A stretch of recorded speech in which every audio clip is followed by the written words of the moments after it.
저처럼 가족이 없이 자란 사람들은 이 말에 공감할 거예요.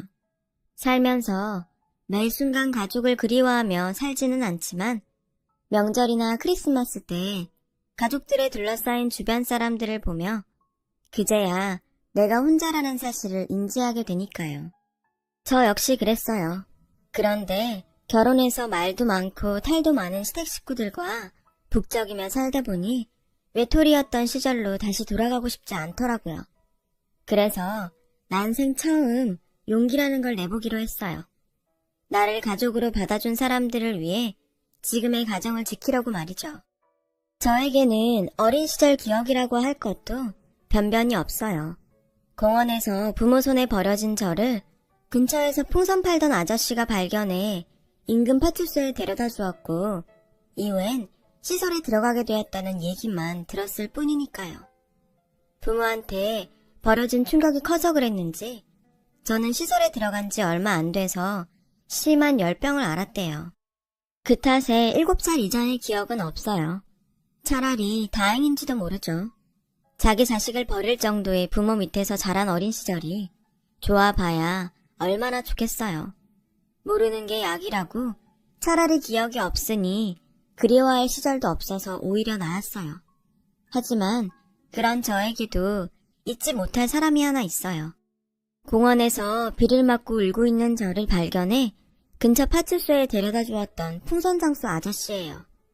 솔직히 풍선장수 아저씨가 저를 파출소에 데려다 주었던 기억은 안 나요.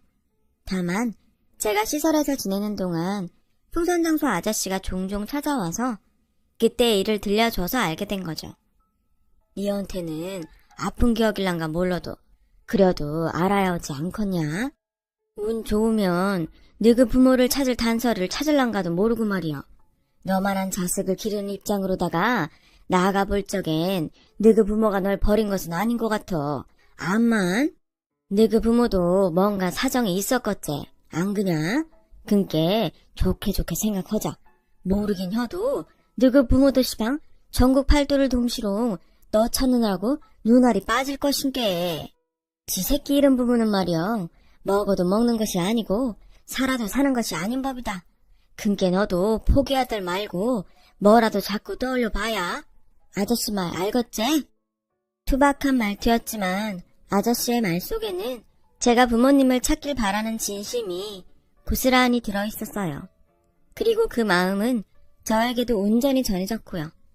아저씨는 종종 시설에 찾아와 저와 아이들한테 풍선을 나눠주셨어요. 길쭉한 막대 풍선을 이리저리 돌리고 조여서 푸드리며 칼을 만들어주셨죠. 그래서 아이들도 아저씨를 좋아했어요. 아저씨 팔뚝에 진하게 그려진 호랑이 문신을 보기 전까지는요. 풍선을 얻으려고 아저씨 꽁무니만 졸졸 따라다니던 아이들은 아저씨랑 눈이라도 마주칠세라 꼭꼭 숨었죠. 여전히 아저씨 옆을 지키는 건 오직 저뿐이었어요. 어른도 넘어짐수는 크고 그란다.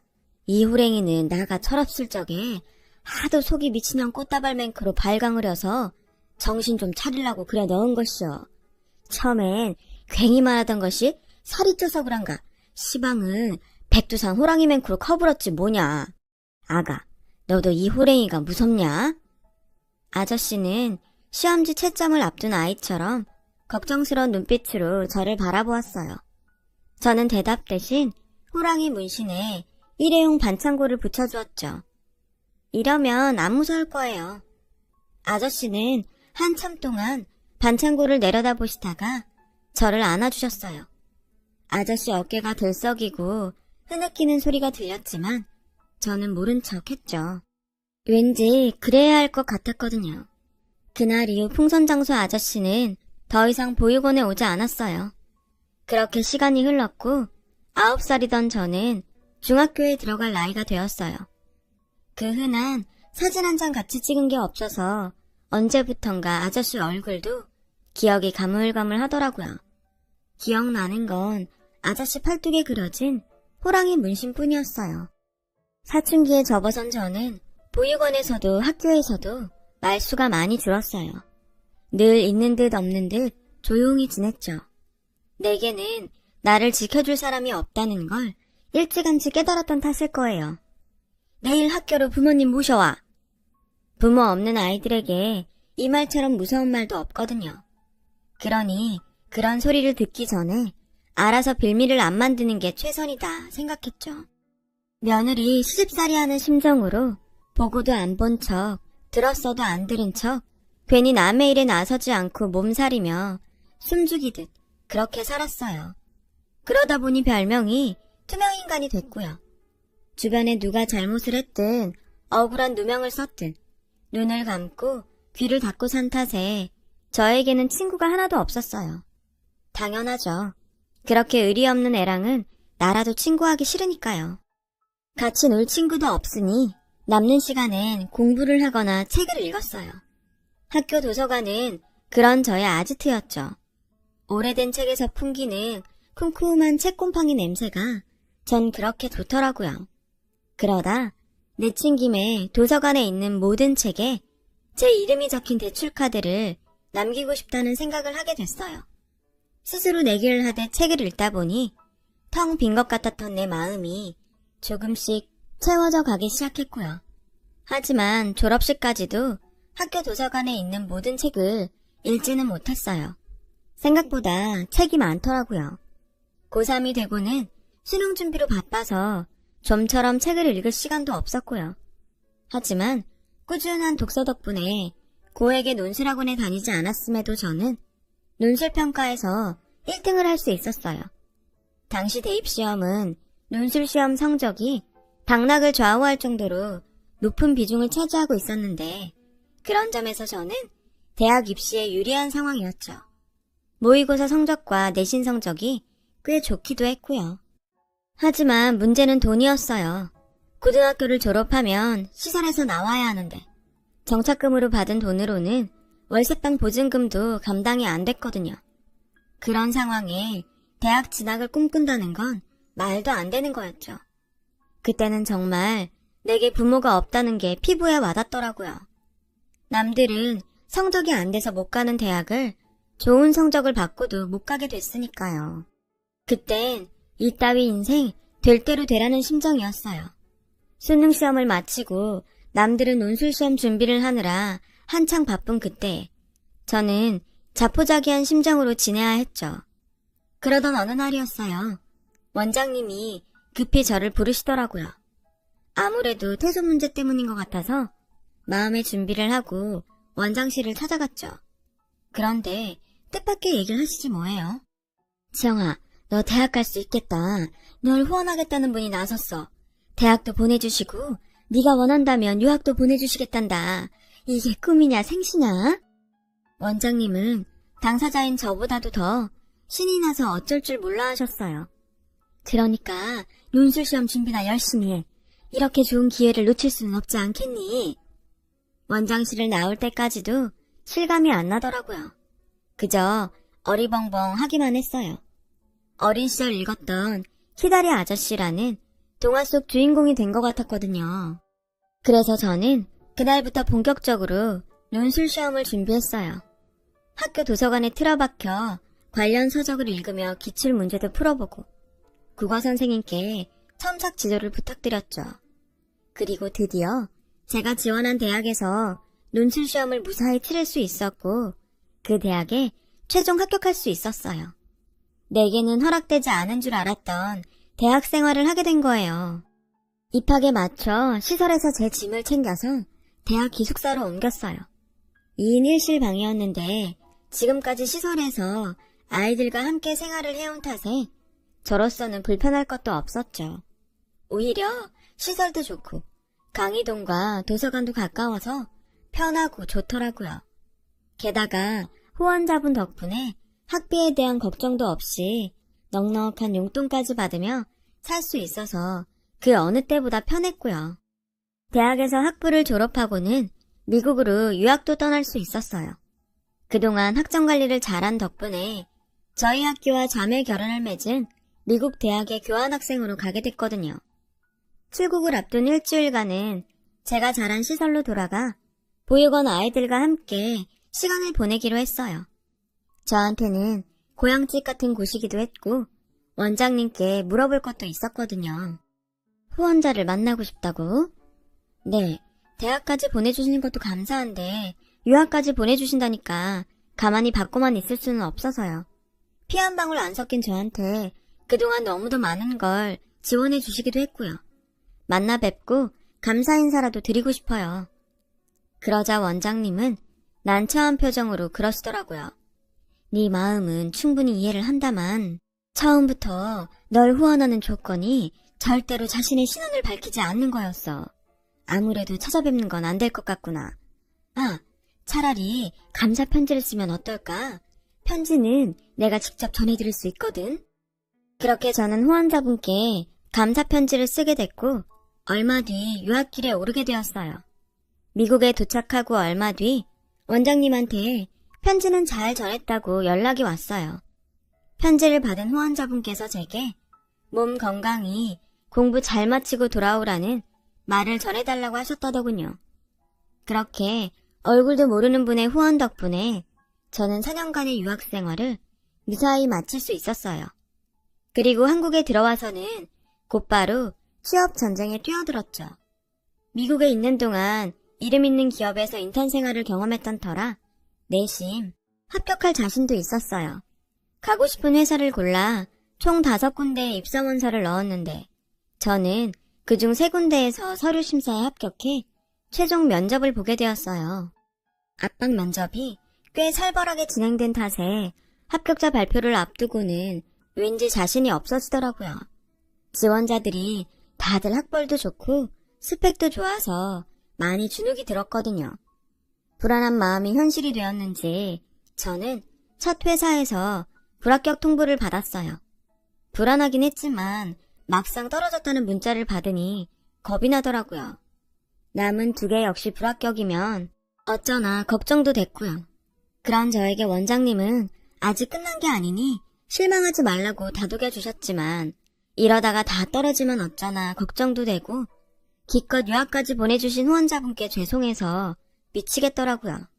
하지만 다행히 2번째 회사와 3번째 회사 모두 합격을 했고 그 중에 더 좋은 곳으로 골라서 갈 수 있었어요. 합격 통보를 받고 나니 이제야 비로소 숨을 좀 쉴 수 있겠더라고요. 사실 겉으로 표현은 안 했지만 그동안 혼자서 끙끙 앓고 있었거든요. 취업이 인생의 전부는 아니지만 그래도 제 인생에서 큰 부분을 차지하는 것도 사실이니까요. 그렇게 저는 27 끝자락에 비로소 홀로서기를 할 수 있었어요. 그리고 첫 출근에 앞서 후원자분께 2번째 편지를 썼죠. 덕분에 좋은 환경에서 공부할 수 있었고 좋은 회사에도 취직할 수 있었다고요. 허락하신다면 이번만큼은 직접 만나서 감사 인사를 드리고 싶다고 말이죠. 하지만 이번에도 후원자분께서는 원장님을 통해 거절을 하셨어요. 사회에 첫 발을 내딛었으니 이제는 스스로 살아갈 힘을 기르라는 말씀과 함께요. 그렇게 저는 2번째 거절을 당했고 이후에는 편지를 쓰지도 만나고 싶다고 조르지도 않았어요. 대신 감사한 마음을 가슴에 담고 언젠가 나와 같은 처지의 아이에게 도움을 주어야겠다고 다짐을 했죠. 그게 후원자분께 은혜를 갚는 일이라고 생각했거든요. 이후 회사에 첫 출근을 하게 된 저는 정말 눈코 뜰 새 없이 바쁘게 지냈어요. 모든 신입사원들이 다 그렇듯 학교에서 배운 것과는 전혀 다른 업무 형태에 매 순간 멘붕이 왔고 더불어 회사에 적응하느라 전력을 다해야 했거든요. 그렇게 3년을 보낸 저는 드디어 대리로 승진하게 되었어요. 그러던 어느 날이었죠. 원장님이 회사로 찾아오셨더라고요. 마침 점심시간 때라 근처 식당에서 점심을 대접해드리는데 글쎄 뜬금없이 선을 보라고 하지 않겠어요? 선을 보라고요? 저는 아직 결혼 생각이 없는데요. 당장 결혼하라는 게 아니야. 좋은 자리라서 아까워 그러는 거지. 만나보고 싫으면 거절해도 돼. 그동안 공부도 하고 일하느라 연애도 한번 못 해봤잖니. 딱히 결혼할 마음은 없었지만 원장님이 주선하는 자리라서 마냥 거절을 할 수도 없더라고요. 그래서 내키지는 않았지만 약속 장소로 선을 보러 나갔어요. 창가 자리에 앉아있던 남자는 제가 들어서자 얼른 자리에서 일어나더군요. 한눈에 봐도 선보로 나온 사람 같았어요. 그저 얼굴만 비춘다 생각하고 나간 저와는 달리 남자는 꽤 진지한 자세였어요. 여자를 대하는 게 능숙한 건 아니었지만 상대를 섬세하게 배려하는 느낌이었죠. 사람을 참 편하게 해주더라고요. 덕분에 얘기를 나누기 편했어요. 물론 원장님과 상대편 부모의 배려로 당사자 둘만 만난 자리라서 더 그랬는지 모르겠지만요. 알고 보니 저와는 대학 동문이더라고요. 컴퓨터 공학과를 졸업하고 현재는 프로그래머로 일하고 있다고 했어요. 어릴 때 부모님이 맞벌이를 하셔서 주로 혼자 지내는 시간이 많았어요. 그래서 컴퓨터를 끼고 살았죠. 빈집에서 친구랑 노는 것처럼요. 아버지께선 도대체 커서 뭐가 되려고 그러냐고 많이 혼내셨는데 덕분에 이렇게 진로도 찾고 돈도 벌고 살아요. 지영씨는 뭐 좋아해요? 책 읽는 거요. 제가 친구가 없거든요. 어릴 때부터 혼자 도서관에서 책 읽는 게 제일 편하고 좋았어요. 그게 습관처럼 돼서 지금도 쉬는 날엔 집 근처 공공도서관을 찾곤 하고요. 그럼 이제부터는 우리 둘이 만나서 놀면 되겠네요. 컴퓨터랑 책 대신 우리끼리 친구예요. 맞선남의 느닷없는 제안에 머뭇거리긴 했지만 싫지 않더라고요. 30이 넘어서야 친구를 사귀게 되다니 기분이 묘했죠. 그 주 토요일 그렇게 우리는 자연스러운 애프터 만남을 가졌어요. 결혼을 전제로 상대를 탐색하려고 만나는 게 아니라 놀려고 만나는 거라 생각하니 왠지 마음도 가볍고 설렜죠. 우린 편한 차림으로 문래동 예술촌에 들러 폐공장에서 하는 미디어 아트 전시를 봤어요. 기억이라는 제목으로 열린 그 전시는 예술과 기술이 접목된 작품들로 꽤 다양한 방식으로 인간의 보편적 감성과 추억을 표현하고 있었어요. 그중 제 눈을 사로잡은 건 풍선이었죠. 풍선을 놓친 아이가 하늘로 올라가는 빨간 풍선을 향해 손을 뻗고 있었어요. 까치발까지 하곤 간절하게 손을 뻗어보지만 결국 풍선은 저 멀리 날아가 버리고 말았죠. 구름 위에는 아이들이 놓친 풍선들이 색색가지로 쌓여 있었어요. 그 풍선들이 하나씩 터지면서 오래전 골목길과 학교 운동장, 딱지와 인형에 대한 추억이 담긴 영상이 펼쳐졌어요. 별것 아닌 그 영상 앞에서 저는 한참을 서 있었어요. 사라진 줄 알았던 7살 이전의 기억이 부분 떠올랐거든요. 엄마, 아빠, 그리고 우리 집의 모습이요. 저는 아빠 손을 잡고 병원에 입원해 있는 엄마를 찾아가곤 했어요. 산소호흡기에 의지해 간신히 숨을 쉬던 엄마는 결국 돌아가셨고 아빠와 저는 장례식장에 놓인 엄마 영정 앞에서 울고 있었어요. 제가 아빠와 헤어진 그날은 엄마가 죽고 처음 맞는 어린이날이었죠. 술에 취해 쓰러져 있는 아빠를 흔들어 제가 놀이동산에 가자고 졸랐어요. 아빠는 그런 저를 휑한 눈으로 바라보다 제 손을 잡고 집을 나섰죠. 하지만 아빠와 제가 간 곳은 놀이동산이 아닌 한강공원이었어요. 저는 벤치에 앉아 음료수를 사러 간 아빠를 기다렸지만 아빠는 오지 않았고 갑자기 내린 비에 돗자리를 깔고 잔디밭에 앉아 놀던 가족 단위 사람들은 서둘러 자리를 떠나버렸죠. 유일하게 남은 건 저와 풍선장소 아저씨 둘뿐이었어요. 제게 손을 내밀던 풍선장소 아저씨의 커다란 손이 제 마지막 기억이에요. 생각지 못한 순간에 느닷없이 떠오른 기억에 전 숨도 쉬기 힘들 정도로 감정이 격해졌고 토해내듯 울음을 쏟았어요. 순간 관람객들의 시선이 제게 쏟아졌고 맞선 남은 겉옷을 벗어 제 얼굴을 감싸곤 가만히 안아주더군요. 저는 그렇게 안긴 채 한참을 울었어요. 그날 맞선 남의 차를 타고 저희 집까지 오는 내내 그는 제게 아무것도 묻지 않았어요. 먼저 입을 연 건 저였죠. 아까는 미안했어요. 갑자기 어린 시절 기억이 떠오르는 바람에 감정이 격해졌나 봐요. 저 때문에 많이 곤란했죠. 아니요, 오히려 다행이라고 생각했어요. 저라도 옆에 있어서. 그 순간 맞선 남의 그 말이 그 어떤 위로보다 따뜻하게 느껴졌어요. 처음으로 나 아닌 누군가에게 기대고 싶다는 생각을 하게 되었죠. 그래서 가슴을 꽁꽁 싸매고 있던 제 과거와 지금까지 살아온 얘기들을 모두 털어놓았어요. 이런 나야도 괜찮냐는 식이기도 했지만 사실은 이런 나를 좀 품어달라는 간절한 부탁이기도 했죠. 그날 헤어진 이후 며칠간 맞선남에게선 연락이 오지 않았어요. 수요일쯤 되자 후회가 되더라고요. 내가 분위기에 휩쓸려 괜한 짓을 해서 웃음꼴이 됐다고 자책도 했고요. 그런데 다음날 퇴근을 하는데 회사 앞에 맞선남이 서 있더라고요. 그를 보자 창피하기도 하고 야속한 마음도 들어서 냉랭하게 대했어요. 그랬더니 그 사람이 그러는 거예요. 나 아무래도 결혼하게 될 것 같아요. 그 얘기하려고 왔어요.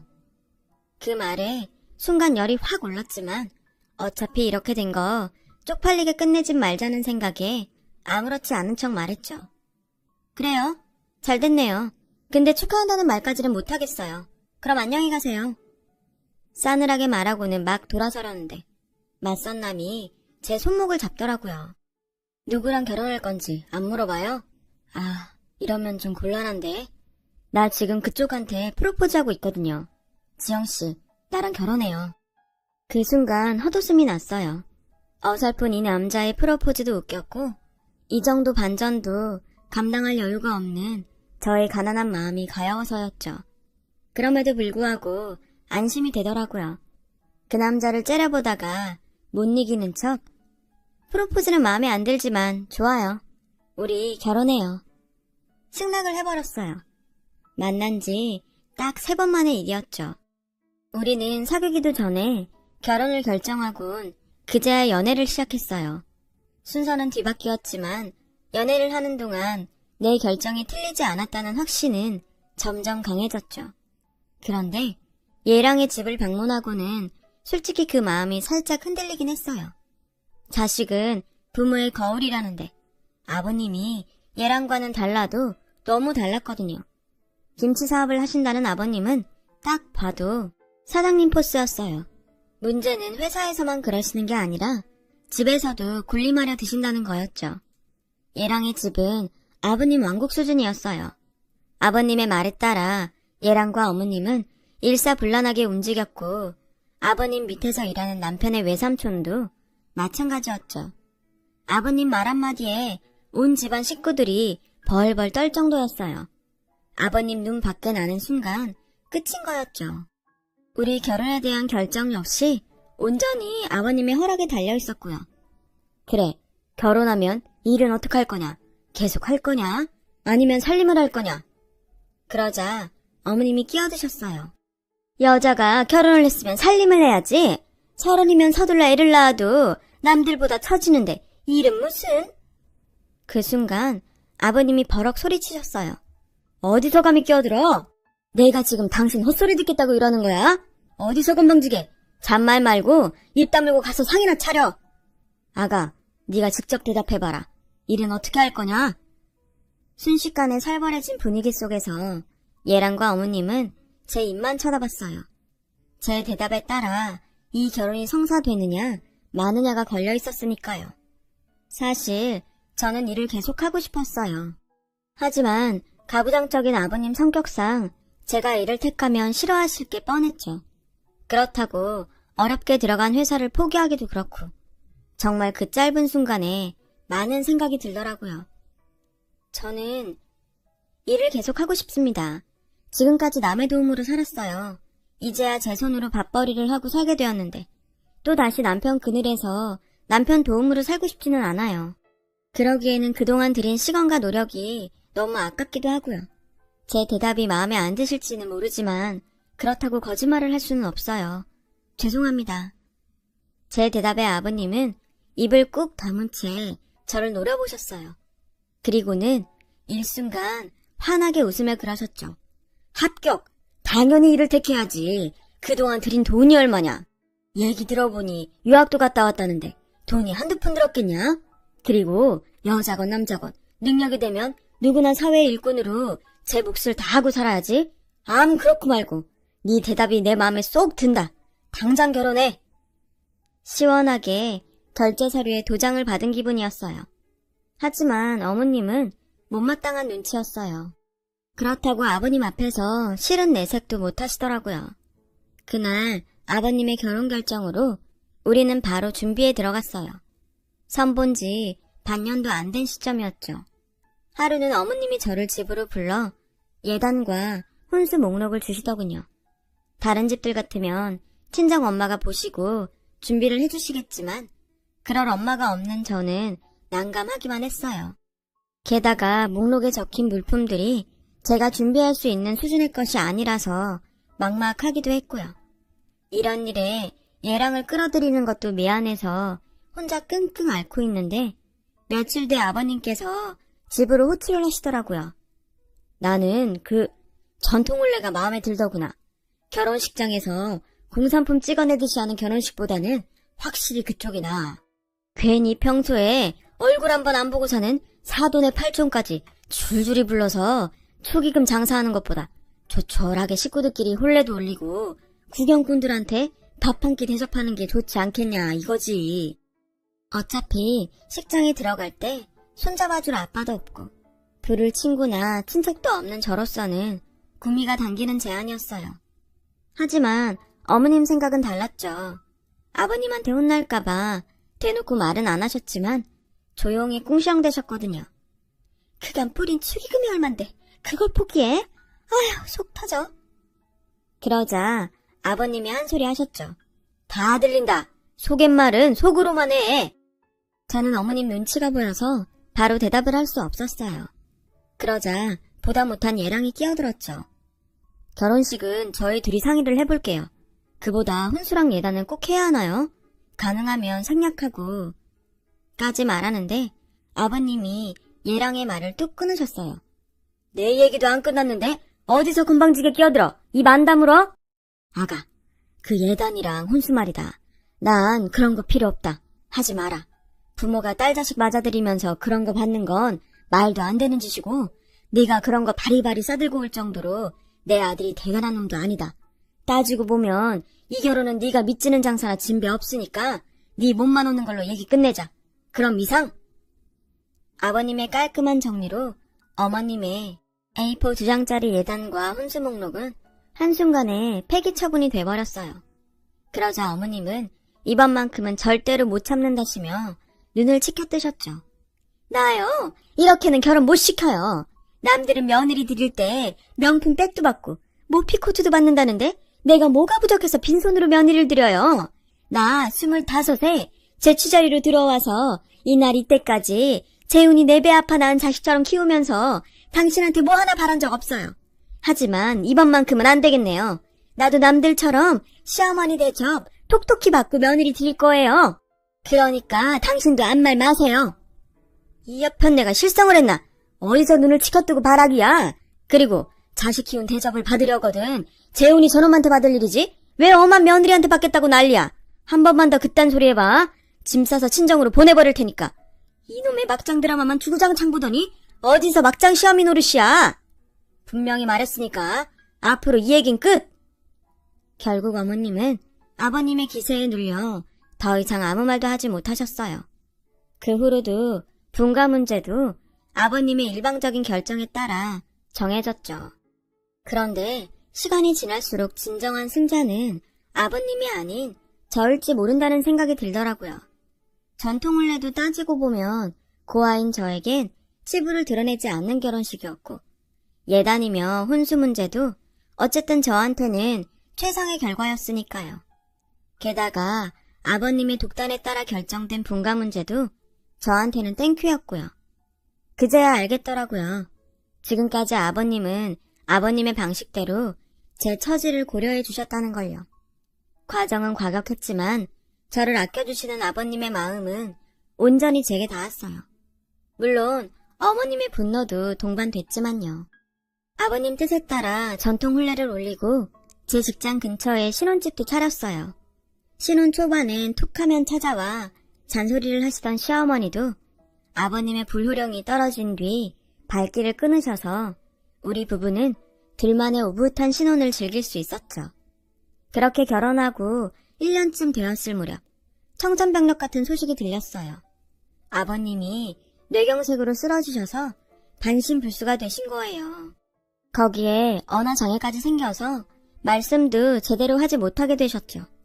그 당당하고 호탕하시던 아버님은 이전과는 전혀 다른 모습으로 변하셨고, 그동안 아버님한테 눌려 살던 어머님은 뒤늦게 제 세상을 찾으셨어요. 아버님을 대신해 회사를 운영하신다고 살림도 팽개치시고 출근을 하셨고, 주말에는 친구분들과 골프를 치러 다니시느라 집을 비우셨죠.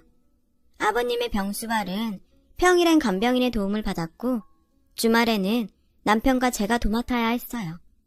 저를 통해 아버님 소식을 들은 원장님은 한 걸음에 달려오셨어요. 아휴, 강 사장님, 이게 무슨 일입니까? 어쩌다 이런 모습이 되셨어요? 원장님은 아버님 손을 잡고 울먹였어요. 그러자 아버님도 눈물을 흘리시며 뭔가 말씀하시라고 하시더군요. 하지만 마음처럼 말이 나오지 않았고 답답한 마음에 멀쩡한 왼주먹만 움켜쥐실 뿐이었죠. 그 손을 보자 불현듯 종이에 쓰시면 되겠다는 생각이 들어 아버님 왼손에 펜을 들려드리고 메모지를 대드렸어요. 메모지에는 삐뚤거리는 글씨로 이렇게 적혀 있었죠. 나에 대해 아무 말도 하지 말아주세요. 원장님은 몇 번이나 알겠다고 약속을 하시고는 돌아가셨어요. 긴 병에 효자 없다고 아버님의 병수발이 1년 넘게 이어지자 저도 남편도 조금씩 지쳐갔어요. 주말 이틀을 꼬박 아버님을 간병하고 돌아와 쉬는 날도 없이 직장생활까지 병행을 해야 했으니까요. 그러는 와중에도 어머님은 아버님 병수발은 나몰라라 하셨어요. 늘 회사 일로 바쁘시다며 아침 일찍 나가서 밤 늦게야 들어오셨죠. 간병인 아주머니 말에 따르면 종종 외박을 하는 것 같다고도 했고요. 저는 이렇게는 안 되겠다 싶어서 회사에 반차를 내고 아버님 회사로 어머님을 만나러 갔어요. 아버님이 계시는 집에서는 말하기는 곤란했으니까요. 그런데 어머님이 안 계시더라고요. 출발 전에 어머님께 전화했을 때 어머님이 회사라고 하셨거든요. 주문량이 많아서 자리를 뜰 수 없다고요. 하지만 제가 둘러본 김치 공장은 전체 라인의 절반 이상이 멈춰 있었고 직원도 너댓 명밖에는 없었어요. 그래서 공장장님께 공장 상황을 물었죠. 큰 사장님 쓰러지시고 사모님이랑 사모님 남동생이 다 말아드셨어요. 매출이 좋은데도 직원들 월급도 밀리고 대금 결제도 안 해주니까 어쩌겠어요.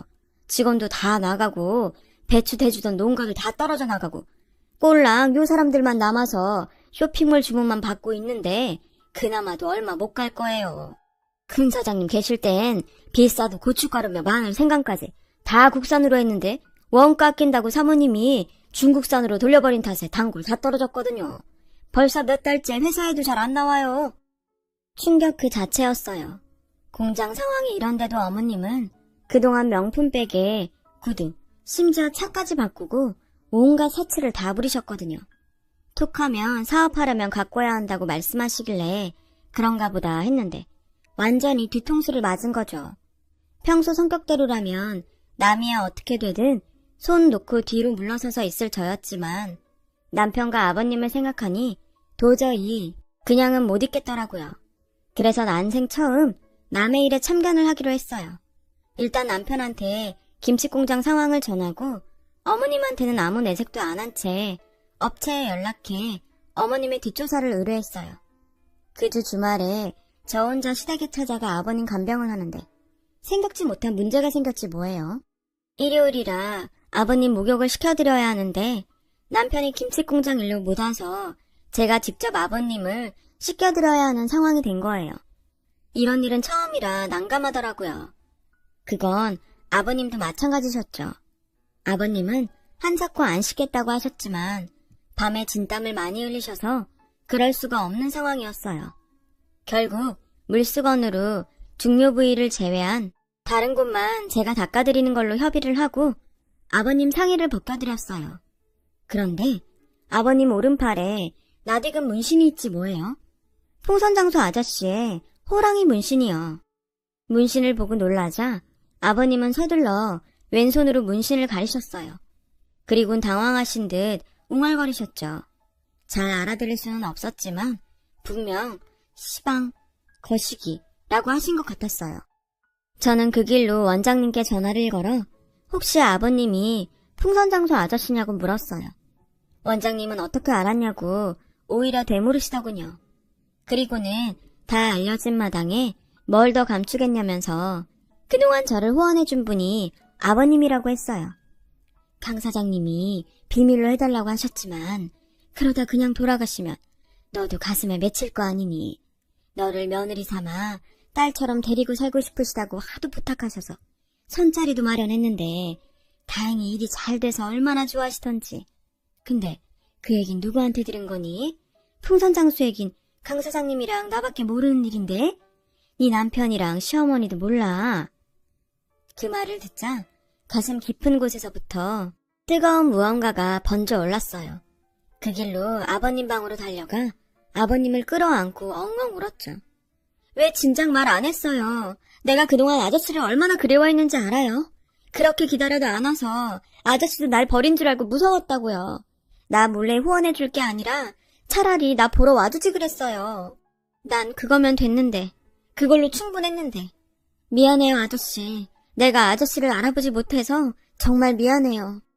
아버님은 불편한 몸으로 제 머리를 쓰다듬어 주시며 눈물을 흘리셨어요. 오래전 저를 안아주시던 아저씨의 따뜻한 품, 그대로였어요. 그리고 며칠 뒤 업체에서 연락이 왔어요. 어머님이 그동안 아버님 명의로 된 땅이며 은행 잔고, 회사 수입을 열심히도 친정으로 빼돌리고 있었더라고요. 게다가 현재 운전기사랑 딴 살림까지 차리고 계셨고요. 남편과 함께 변호사를 찾아가 소송을 의뢰하고 공장장님을 만나 공장을 어떻게 정리해야 할지 상의했어요. 공장장님은 저희가 공장을 운영할 생각이 없다면 자신이 한번 해보겠다고 하시더라고요. 당장 공장을 인수할 돈은 없으니 대신 공장 임대료로 매달 월세를 내겠다고요. 저희로서는 그게 최선인 것 같아서 그렇게 하기로 했어요. 그리고 얼마 뒤 어머님이 소장을 들고 저희 집으로 찾아오셨더라고요. 내언남이랑 사는 오피스텔로 소장이 전달된 모양이었어요. 어머님은 다짜고짜 제 머리채를 잡으며 고래고래 소리를 치셨어요. 하다하다? 시애미를 법정에 세워? 어디서 이런 게 들어와선 사람을 엿먹이고 지랄이야. 부모 없이 자란 고학년 주제에 감히 네가? 나한테 이러고도 무사할 것 같아? 너 뒤봐주시던 시아버지도 뒷방 늙은이 된 마당에 누가 네 편 들어준다고 까불어. 저는 어머님 머리채를 잡으며 말했어요. 왜? 내 편이 없을까봐 걱정이세요? 고양이 쥐 생각해주고 있네요. 근데 어쩌죠? 난 남편도 있고 시아버지도 있고 이젠 법도 내 편일 텐데 어머님한테 누가 있을까요? 어머님 내었나? 돈 몇 푼 쥐어주니까 어머님이 아버님 재산 빼돌린 거 녹취까지 해주던데 그런 남자가 퍽이나 당신 편 들어주겠다? 그러게 어지간히 해두셨어야지. 적어도 아픈 남편 버려두고 딴 살림은 차리지 말았어야지. 인간 말종 같은 짓 혼자 다 해놓고 인간 대접 받길 원했어요? 어림없으니까 꿈도 꾸지 마세요. 내가 당신 지옥불에 던져줄 테니까.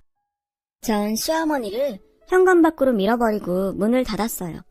한참을 배를 누르며 문을 두드리던 시어머니는 얼마 안 가 돌아갔어요. 문 밖에서 하는 통화 소리를 들어보니 내연남과 싸우는 것 같더라고요. 그러게 믿을 사람을 믿었어야죠. 돈으로 맺어진 남녀관계는 결국 돈으로 끝난다는 걸 어머님이 너무 늦게 한 거죠. 결국 얼마 뒤 어머님은 구속이 되었고 어머님이 친정으로 빼돌린 재산과 그 가족들이 착복한 돈은 바로 돌려받았어요. 하지만 이미 많은 돈을 써버린 탓에 받은 돈은 재산 중 일부에 불과했죠. 그래서 돌려받지 못한 돈은 소송을 통해 분할 상환 받기로 했어요. 물론 그 돈을 다 받지는 못하겠지만 어머님과 그 가족들한테 평생 고통을 주기 위해서 그렇게 했어요. 그리고 저희 부부는 본가로 들어왔어요. 아버님 곁에서 사는 게 간병을 하기도 편하고 무엇보다 마음이 편해서요. 그리고 긴 병에 지치지 않도록 따로 주말 간병인도 두었어요. 우리 부부가 지치지 않아야 아버님도 오래 모실 수 있을 것 같아서요. 아버님이 메모로 지시한 사항이기도 했고요. 간병인 하나 더. 이렇게요. 만나게 될 인연은 언제고 다시 만나게 된다는 말처럼 풍선장소 아저씨와 저는 이제 시아버지와 며느리로 살고 있어요. 아저씨가 오랜 시간 동안 제 뒤에서 저를 지켜주신 것처럼 이제는 제가 아저씨를 지켜드리려고 해요. 지금까지 저의 긴 사연 들어주셔서 감사드려요.